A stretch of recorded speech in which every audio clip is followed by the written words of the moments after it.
Mr. Goss, it's been how long? How are you doing, love? Good, very, very well. You know, when I first met you, it's actually at a Power of Love, years ago, Yeah. and you were so giving, and you continue to be, such a great part here of Las Vegas.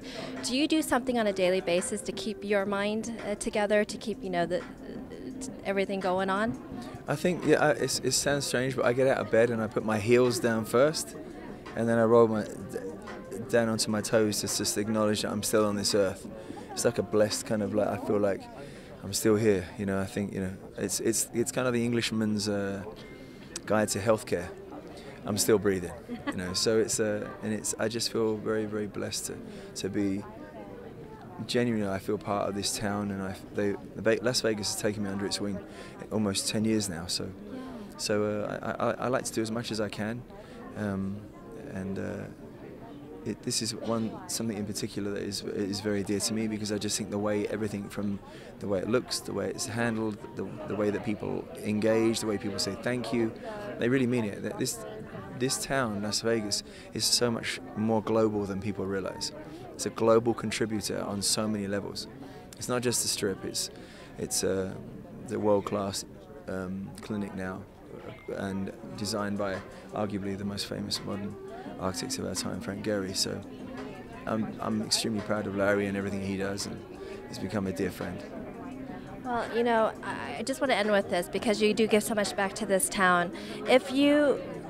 I want you to speak to people out there who are kind of going through their own struggle, whether it's with family, whether it's with medical. How do you help them just move forward, get up, in the morning and live the best life that they can live?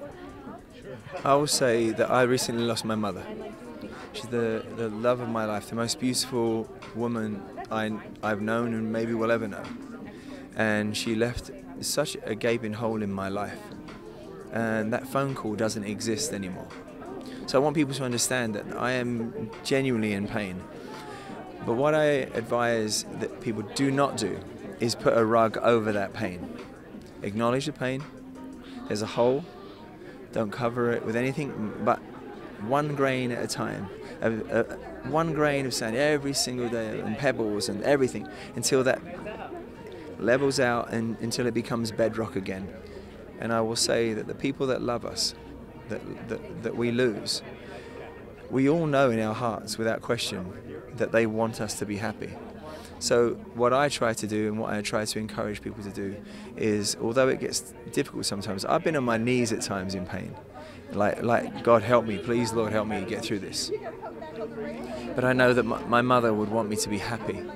So if you love the people that you lose, or you're losing, if you don't mind me saying two things: be happy, and be as happy as you can to honor their memory and to honor their blood, to honor their life, because they will only want that, and we know that in our hearts. And if you are losing somebody, do something that I didn't get a chance to do. I was so busy trying to keep my mother alive, I forgot to ask her all the questions like, what's your favorite color? What's your favorite flower? What's your favorite record? What's your favorite singer? Because all of those things, I would have painted that wall possibly green. I would have only had lilies in my house. Remember to ask all the questions that will keep you company along the way.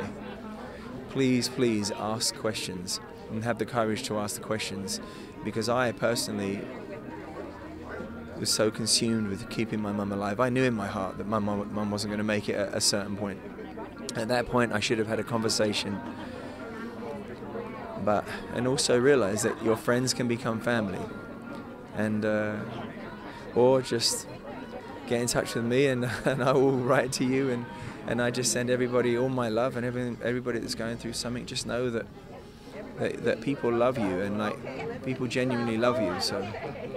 And I remember you wrote that song for your mom. Yeah, Strong. Yeah, Strong. So I'm so sorry. Thank you. Thank you for being here.